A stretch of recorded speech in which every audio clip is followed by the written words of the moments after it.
한 번은 그냥 읽고 두 번 읽을 때는 긍휼과 평강과 사랑이 각자 이름을 넣어서 읽으십시오. 백승철에게 더욱 많을지어다. 두 번 읽겠습니다. 긍휼과 평강과 사랑이 너희에게 더욱 많을지어다. 다시 한번 긍휼과 평강과 사랑이 백승철에게 더욱 많을지어다.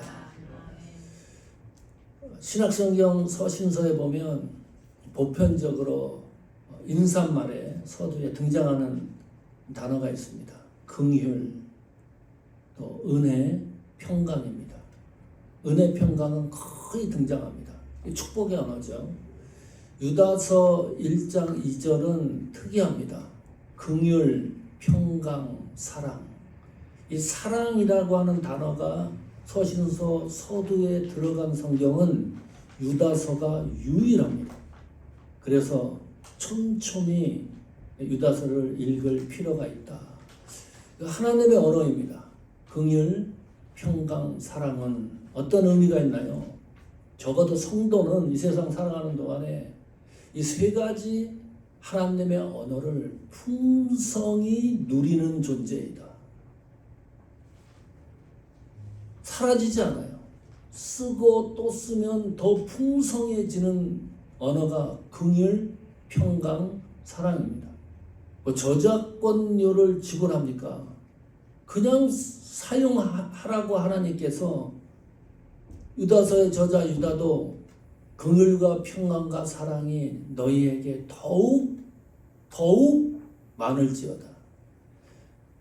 이 세 가지 하나님의 언어는 성도가 이 세상을 살아가는데 복을 받는 존재라는 것을 암시하기도 합니다. 자, 지난 기억을 재생해 보십시오. 긍휼. 이 긍휼이라는 이 하나님의 언어는 하나님의 마음을 움직이는 최고의 단어입니다. 마음껏 사용하셔야 돼요. 마음이 답답하고 지치고 쓰러지고 고난 환난이 있고 무엇이 안 되는 것 같고 몸이 약해지고 뭐 하여간 찌부동하고 그럴 때마다 기도할 때 특별히 하나님 나를 긍휼히 여겨주십시오. 이 긍휼의 은혜를 받으면 그 긍휼의 은혜를 감동으로 읽기 시작을 하면 우리 삶이 어떤 모습으로 변화될지 모릅니다. 마음껏 사용해야 될 언어입니다. 그리고 이 긍휼은 신앙생활하다가 죄 짓잖아요. 아주 하나님과 찝찝한 관계가 있을 때 그 문제를 회복시켜주는 언어가 긍휼입니다. 다윗과 같이 범죄자 아닙니까? 간통했지 않았습니까? 그 우리아를 아내 밧세바를 간통했을 뿐만 아니라 간접 살인까지 했습니다. 나단 선지자한테 책망을 듣고요. 시편 51편 1절에 보면 눈물겹게 기록을 해놓습니다. 하나님은 은혜로운 분이시다. 하나님은 나에게 긍휼을 베풀어 주셔서 내 죄악을 지워버려 주시옵소서. 우리 죄를 회복시키는 통로의 단어가 긍휼입니다. 이 긍휼이라는 언어를 많이 사용하십시오. 그래야 우리 신앙과 믿음이 강해집니다. 긍휼의 은혜가 하나씩 쌓여가다 보면 하나님의 긍휼의 감동이 어느 정도인지를 가늠할 수 있기 때문에 믿음이 단단해지고 성숙해질 수밖에 없다. 두 번째 언어가 평강입니다. 이 평강은 축복의 언어입니다. 민수기 6장 26절 보십시오. 같이 읽습니다. 여호와는 그 얼굴을 내게로 향하여 드사 평강 주시기를 원하노라 할지니라 하라. 축복의 언어 단어가 평강이에요. 여기 잘 보세요. 하나님은 우리에게 평강 주시기를 원하노라. 기가 막힌 거예요. 우리가 하나님 앞에 평강을 주십시오, 평안케 해주십시오 요구하는 것이 아니라 하나님이 우리에게 하나님의 평강을 주시기를 원한다. 왜 이걸 못 누립니까? 이런 평강을 신앙생활하면서 사역을 감당하면서 이 평강이 보통 평강입니까? 여호와는 그 얼굴을 내게로 향하여. 너무 감동적이에요.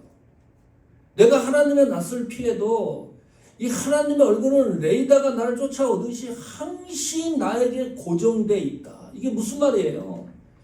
하나님의 섭리, 통치, 주권이 내 삶 속에 중심을 잡고 있다. 그 말 아닙니까? 꼼짝 못하는 거예요. 하나님의 시선을 벗어날 수가 없다. 그러면서 하나님은 평강 주시기를 원한다. 이 평강의 특징이 뭡니까? 세상에 줄 수 없는 거다. 세상에 줄 수 없는 평강 무엇이에요? 걱정, 근심이 없는 평강입니다. 성경이 그렇게 기록해 놓고 있지 않습니까? 걱정, 근심이 없어요.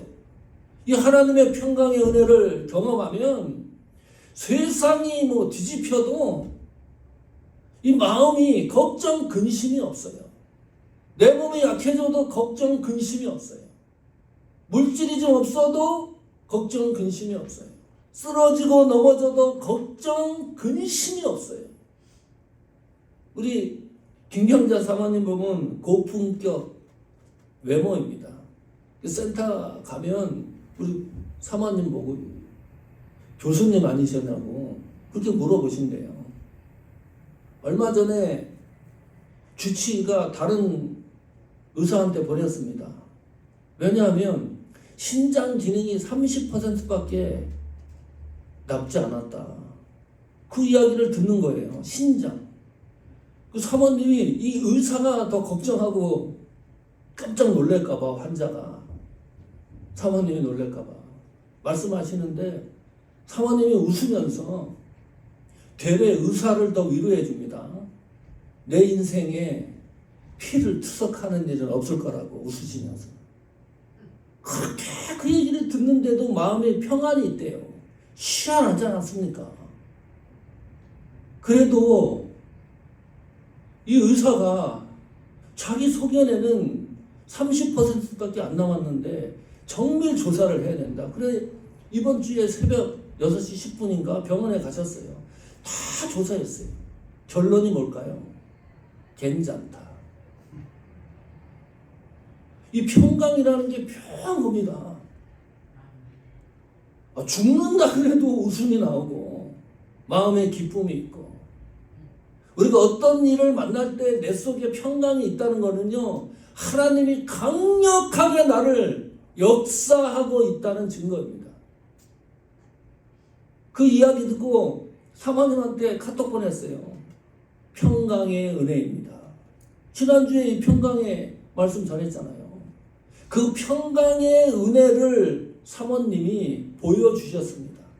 주위에. 얼마나 멋있습니까? 이 평강의 은혜.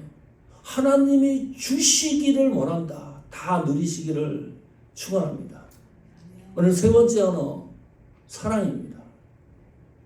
신구약 성경 최초에 등장하는 이 사랑이라는 단어가 어디에 나옵니까? 창세기 22장 2절입니다. 같이 읽습니다. 여호와께서 이르시되 내 아들 내 사랑하는 독자 이삭을 데리고 모리아 땅으로 가서 내가 내게 일러준 한 산 거기서 그를 번제로 드리라. 잘 알고 있는 내용입니다. 하나님이 아브라함에게 아들 이삭을 번제로 드려라. 이 번제가 보통이 아닙니다. 사람을 죽여가지고 각을 떠서 불에 태워서 드리는 거예요. 자기 아들을. 만약에 창세기 22장 2절의 말씀대로 그대로 되었다 그러면 기독교 종교가 이 세상에 존재했을까요? 만약에 이 상황이 그대로 실제적으로 벌어지고 기독교 종교가 존재했다 그러면 사이비 종교의 최첨단을 달리는 거죠. 이런 종교가 어디 있어요? 자기 자식을 갖다가 바치라고 하는데 이삭 대신에 누가 죽습니까? 어린 양이 죽습니다. 이 창세기 22장 2절에 구속사의 그림자를 확인할 수가 있다. 이 사건을 통해서 하나님은 아브라함의 믿음을 체크를 합니다. 이 믿음의 강도가 어느 정도인지, 그리고 구속사의 그림자를 보여주신다. 처음 사용하신 사랑이라고 하는 단어 속에서. 그러면 이 구약 성경 마지막에 사용된 사랑은 어느 성경일까요? 마지막으로 사용된 기록이 있습니다. 호세아 3장 1절입니다. 읽어보십시오. 여호와께서 내게 이르시되 이스라엘 자손이 다른 신을 섬기고 건포도 과자를 즐길지라도 여호와가 그들을 사랑하나니. 이게 구약 성경 마지막 사랑에 대한 기록입니다. 무엇을 느낍니까? 다른 신을 섬기고 배신한 거예요. 하나님을 떠난 거예요. 신앙생활 하다가 하나님이 싫어가지고 다른 곳으로 떠났습니다. 건포도 과자를 즐길지라도. 하나님 뜻대로 사는 게 아니에요. 내 멋대로 사는 겁니다. 세상 풍조대로 사는 것, 관습대로 사는 겁니다. 그런데 여호와가 그들을 사랑하나니 끝이 없다. 이 하나님의 사랑이 성도에게 미치는 강도가 변하지 않고 영원성이라는 것을 강조합니다. 이것이 구약성경 마지막 사랑의 단어가 기록된 성경입니다. 그럼 신약성경은 어디에 처음 나올까요? 마태복음 5장입니다. 43절 보십시오. 또 내 이웃을 사랑하고 내 원수를 미워하라 하였다는 것을 너희가 들었으니. 여기에 사용된 하나님의 사랑이라고 하는 단어는 이웃을 사랑하고, 또 44절에는 너희에게 이르노니 너희 원수를 사랑하고 박해자를 위하여 기도하라 라는데 하나님 사랑이라고 하는 단어가 처음 사용이 돼요.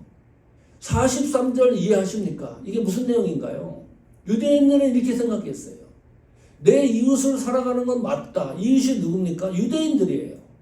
같은 동족입니다. 그 같은 동족이 하는 이방 사람들, 다른 나라 족속들, 그런 다 이방인으로 취급했습니다. 그들은 하나님의 복을 받지 않는 존재여야 된다고 믿었어요. 그런 관습이 있지 않았었느냐? 43절에 원수를 너희들이 미워하라고 한 이런 풍습이 있지 않았었느냐? 그런데 그 사랑의 벽을 깨는 거예요. 자기들끼리 사랑하는 그 관계 개념을 예수님이 완전히 깨버리는 겁니다. 그러나 나는 너희에게 이른다. 원수를 사랑하고 박해하는 자를 위하여 기도하는 것. 이 사랑의 범위를 확장시켜 놓고 있다. 이것이 신약성경에 처음 나오는 사랑이라고 하는 단어가 사용된 용례입니다. 마지막은 어딜까요? 유다서 1장 21절입니다. 하나님의 사랑 안에서 자신을 지키며 영생에 이르도록 우리 주 예수 그리스도의 궁유를 기다리라. 신약성경의 사랑이라는 단어가 마지막으로 등장하는 것이 유다서 1장 21절입니다. 내 자신을 지키는 방법이 뭡니까? 하나님의 사랑 안에서. 나를 지키는 방법은 이 방법밖에 없어요. 하나님 사랑 안에서 내 자신이 지켜지는 것이지, 하나님 사랑 밖에서는 내 자신을 지켜질 수가 없다. 지켜질 수가 없기 때문에 어떻게 하는 거예요? 하나님 사랑 안에서 존재하기 위해서 우리 주 예수 그리스도의 긍휼을 기다리라. 긍휼의 은혜가 없으면 하나님 사랑 안에서 우리가 존재할 수 없다. 그래야 영생에 이르도록. 통로 아닙니까? 이 신구약 성경에 사랑이라고 하는 단어가 사용된 용례를 살펴보면서 이것을 결론을 내버리면 이제 하나님 사랑에 대한 특징 3가지가 확실해집니다. 첫 번째, 하나님 사랑의 특징은 본질적인 하나님의 개념입니다. 요한일서 4장 7절 8절 보십시오. 자, 7절 읽어봅니다. 같이. 사랑하는 자들아 우리가 서로 사랑하자. 사랑은 하나님께 속한 것이니 사랑하는 자마다 하나님으로부터 나서 하나님을 알고 8절 사랑하지 아니하는 자는 하나님을 알지 못하나니 이는 하나님은 사랑이심이라. God is love. 명료합니다. 하나님은 사랑이시다. 하나님 존재에 대해서 얘기했을 때 한 단어로 이야기하라 그러면 그것이 사랑이에요. 놀라운 거 아닙니까? 그러면 우리가 하나님을 믿는다 그랬을 때에 감동을 받고 은혜를 받는 것은 하나님의 감동인 사랑이에요. 그러니까 여기도 사랑하는 자들아. 그래서 우리가 하나님이 주신 그 사랑으로 서로 사랑하자.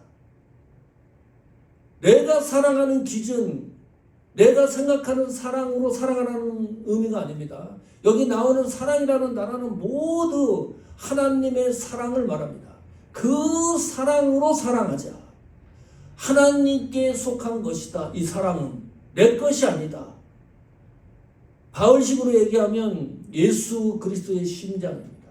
내가 너희 무리를 예수 그리스도 심장으로 사랑하고 그리워하는 것은 하나님이 내 증인이시라.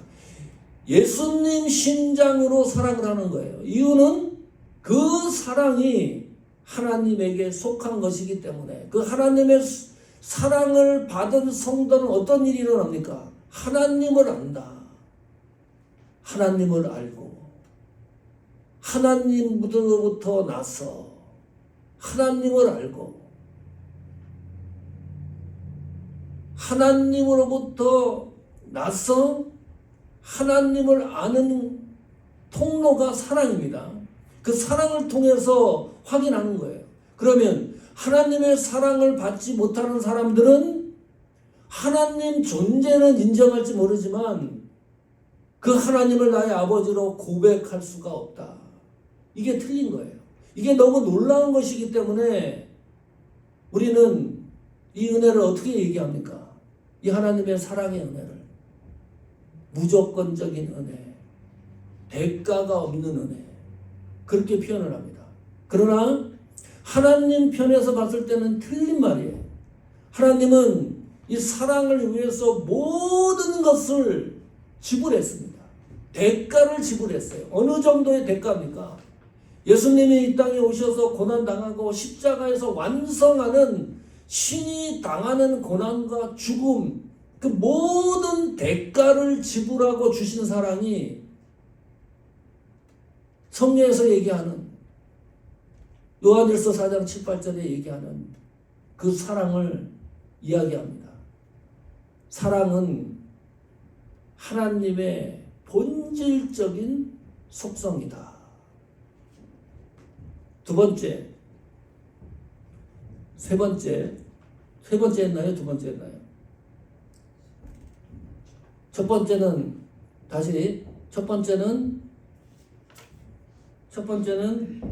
요한일서 4장 7, 8절 하나님의 본질적인 개념이다. 사랑은. 두 번째는 구성론적이다. 5장 8절 보십시오. 자, 우리가 아직 죄인 되었을 때에 그리스도께서 우리를 위하여 죽으심으로 하나님께서 우리에 대한 자기의 사랑을 확증하셨느니라. 이 구성론적이에요. 하나님의 사랑은. 여기 이 성경 구절에서 눈에 확 돌출되는 게 있어요. 죄인, 죽으심, 확증입니다. 누가 죄인을 위해서 죽는 사람 봤습니까? 이 세상에. 죽은 사람을 위하여 대신 죽는 사람 봤습니까? 없어요. 대의를 위해서는 죽을 수 있어요. 나라와 민족을 위해서 전쟁 때 죽을 수 있어요. 또 의인, 누군가를 위해서 대신 죽을 수 있어요. 부모는 자식을 위해 죽을 수 있고 불의에 의해서 또 죽을 수도 있습니다. 항거하다가. 그건 의로운 죽음이에요. 그러나 죄인을 위해서 죽는 경우는 본 일이 없어요. 이 죄인은 어떤 죄인이냐? 죽은 존재입니다. 죽은 존재를 위해서 죽는다는 것이 말이 됩니까? 그 일을 누가 하셨냐? 예수 그리스도. 하나님이 하시는 일 아닙니까? 그래서 우리에 대한 하나님의 사랑을 확증하셨느니라. 대가를 지불하는 것을 하나님이 확증하신 거예요. 우리가 결정한 것이 아니라 이것이 하나님 사랑의 구속론적인 사랑의 특징입니다. 하나님을 사랑하면 우리는 그 감동이 있어야 돼요. 구원받은 이 놀라운 하나님이 확증시켜준 그 사랑의 감동이 식지 않기를 축원합니다. 세 번째는 변치 않는 사랑입니다. 에레미야 31장 3절 보십시오. 같이 읽습니다. 옛적에 여호와께서 나에게 나타나사 내가 영원한 사랑으로 너를 사랑하기에 인자함으로 너를 이끌었다 하였노라. 옛적에 영원 전부터 창세 전부터 하나님이 계획하신 사랑입니다. 그 사랑의 특징은 영원한 사랑입니다. 훼손되지 않는다. 중단되지 않는다. 하나님의 사랑은 시작과 끝이 없는 영원성에 기초한 사랑이라는 거예요. 그 사랑의 기초가 어디에 머무르는 거예요? 너를 사랑하기에 인자함. 이 인내라는 것이 히브리어로 많이 들어봤을 거예요. 헤세드입니다. 여기에 기초하는 거예요. 하나님의 속성이 인자하시기 때문에 그것은 하나님 약속에 기초해서 나타나는 하나님의 인자하심입니다. 그 기초에서 생성된 하나님의 사랑을 우리는 경험하고 있다. 우리가 하나님 사랑하는 것은 중단될 수 있지만 하나님이 우리를 사랑하는 것은 변하지 않는다. 이게 속성입니다. 그 속성에 대한 이야기를 하니까 좀 딱딱해요. 그럼 한 번 정도는 짚고 넘어가야 됩니다. 이 에레미야가 31장이 쓰여질 때가 바벨론 포로로 잡혀가기 예고를 하는 역사적 사건입니다. 그 심판이 도래하는 거예요. 그때 하나님이 말씀하신 거예요. 이런 일이 일어날지라도 내가 너희를 사랑하는 이 관계는 변하지 않는다. 영원한 사랑인 것을 강조하고 있다. 자, 최종 결론을 내보겠습니다. 이 세 가지를 기억하시면서 그러면 하나님 사랑의 계명이 뭘까? 강령이 뭘까? 다른 말로 하면 우리가 이 하나님의 사랑을 받았다고 그러면 이 세상을 어떻게 살아야 되는 것인가? 라는 문제입니다. 이 문제에 대해서 고민을 했어요. 마태복음 22장 36절 보시면 선생님 율법 중에서 어느 계명이 크니까 율법사가 예수님한테 질문을 합니다. 율법 중에서 620여 개 율법이 있어요. 그 가운데 하나를 최고의 계명을 얘기하라는 거예요. 예수님 골탕 먹이려고 하는 거죠. 율법사가.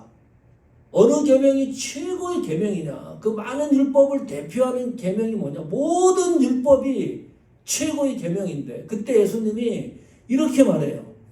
예수께서 이르시되 내 마음을 다하고 목숨을 다하고 뜻을 다하여 주 너의 하나님을 사랑하라 하셨으니 이것이 크고 첫째 되는 계명이요. 자, 그러면 내 마음과 목숨과 뜻을 다하여 하나님을 사랑하는 것, 이것이 하나님의 사랑을 경험한 성도들이 반응하는 자세입니다. 그것이 하나님 사랑에 대한 계명이에요. 어떻게 사랑하라 그래요? 이 가능합니까? 마음을 다해서, 목숨을 다해서, all your soul입니다. all이라는 단어가 다 들어가요. all your mind, all your heart. 몽땅이에요. 내 마음에 몽땅을 하나님 사랑하라. 생명을 걸고 하나님을 사랑하라. 내 심과 의지와 뜻을 다하여 하나님을 사랑하라. 이게 계명이에요. 반드시 하나님의 사랑을 경험한 성도는 이렇게 살아라 그 말 아닙니까? 이것이 그리고 크고 첫째 되는 계명이라고 이야기를 합니다. 여기서 말하는 사랑이라는 것은 어떻게 사랑하라는 거예요? 내 하는 방식대로 하나님을 사랑하는 말이 아니고 여기 사랑은 아가페입니다. 이 아가페라는 사랑은 하나님의 교유 명사 아닙니까? 그래서 다행인 거예요. 이것이 만약에 우리가 생각하는 대로 하나님을 사랑하라 그러면 단 한 사람도 거기에 미치지 못할 거예요. 하나님이 주시는 아가페의 사랑으로 사랑하라. 무슨 말입니까? 하나님이 우리가 하나님에게서 받은 그 사랑에 대하여 반응으로 사랑하는 거예요. 그 시초가 하나님의 사랑입니다. 하나님의 사랑을 받은 반응으로 사랑하는 거예요. 그래야 마음과 목숨과 뜻을 다하여 하나님을 사랑할 수가 있다. 그래도 이론적인 겁니다. 마음에 확 안 와닿아요. 22절, 39절 보면 예수님이 그 이후에 하나만 얘기하라 그랬는데 둘을 얘기합니다. 둘째도 그와 같으니. 잘 보십시오. 내 이웃을 내 자신같이 사랑하라 하셨으니 이 두 계명이 온 율법과 선지자의 강령이니라. 하나님을 사랑하는 구체적으로 방법, 뜻을 다하고 목숨을 다하고 몽땅 생명을 다해서 하나님을 사랑하는 방법을 측정할 수 있는 방법론이 뭐냐? 이웃을 사랑하는 거예요. 이것이 방법론입니다. 여기 둘째도 그와 같으니 첫 번째 하나님을 사랑하는 것과 똑같다는 거예요. 하나님을 사랑하는 사람은 이웃을 내 몸처럼 사랑하는 사람이다. 이웃을 내 몸처럼 사랑하고 있는지 않는지를 체크를 해보면 내가 하나님을 사랑하고 있는지 없는지를 확인하게 되는 거예요. 그거 있잖아요. 저 사람 뵈기 싫어요. 나랑 성품이 맞지 않아. 취미도 맞지 않아. 그리고 뒤에서 뒷담화를 해. 응? 도저히 맞지 않아. 살아온 환경도 맞지 않고 우리가 하나님 사랑 아니라 그러면 어떡합니까? 교회 바뀌면 절대 보지 않습니다. 왜 봅니까? 왜 그 사람을 보고서 피곤해하고 힘들어합니까? 안 보면 돼요. 너무나 간단해요. 그러나 오늘 말씀에 집어넣어 보면 교회 안으로 들어오면 별의별 사람 다 있잖아요. 응? 여기 이웃이라고 하는 것은 내가 좋아하는 사람들만 말하는 게 아닙니다. 나와 관계되는 사람들만 말하는 게 아닙니다. 원수, 싫어하는 사람, 도저히 내가 좋아하지 않는 사람까지 포함한 이웃이에요. 하나님의 사랑 안에서이기 때문에 가능한 거죠. 체크를 해보십시오. 우리 신앙생활에 바로미터입니다. 교회에서 내가 우리 교회 성도들, 약한 성도들 어떻게 대하고 있는지, 얼마나 많이 기도하고 있는지, 어떻게 신앙으로 잘 성숙할 수 있도록 옆에서 도와주고 있는지 금방 체크할 수 있는 내용들이 많이 있습니다. 내 이웃을 내 자신같이 사랑하라. 이것이 하나님의 사랑을 체크할 수 있는 아주 정확하게 확인할 수 있는 방법론이기도 하다. 성도 여러분, 오늘 이 세 가지 말씀, 이 세 가지 단어 꼭 기억합시다. 긍휼, 평강, 은혜, 그리고 사랑. 이것은 변하지 않는 하나님의 언어입니다. 그래서 이 세상 살아갈 때 마음껏 많이 사용하셔서 신앙과 믿음이 행복했으면 좋겠어요. 신앙이 좀 너무 즐겁다. 이 사역이 너무너무 기쁘다. 그 단어가 주는 힘과 위로와 능력이 있기 때문입니다. 그리고 그것은 하나님이 주시기를 원하신다고 했으니까 마음껏 누리는 믿음과 사역의 길이 되기를 축원합니다.